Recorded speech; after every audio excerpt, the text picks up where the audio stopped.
When Husqvarna Viking added Wi-Fi capabilities to their machines, the world changed. So there's lots of things that this does, and there is actually a lot that you get just free with the purchase of your Husqvarna Viking Designer EPIC 2. So number one, the MySewNet area is an account you do need to set up for your machine and for your computer. So a couple things it does. Number one, you are able to access all the designs that you might save on your cloud. Now I have a lot in here and I only have barely half of it used up.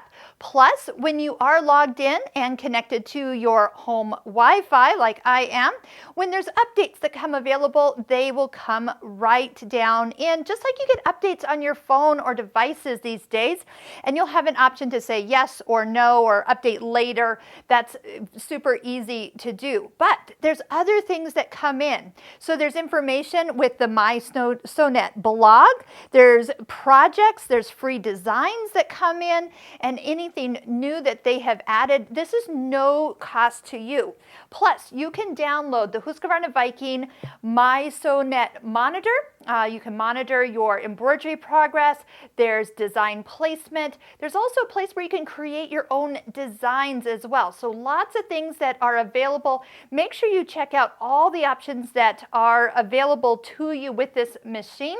It's really being added to, it feels like, daily. So this machine is going to continue to be updated as you go, and all the information will come right here to your screen as you're sewing or embroidering.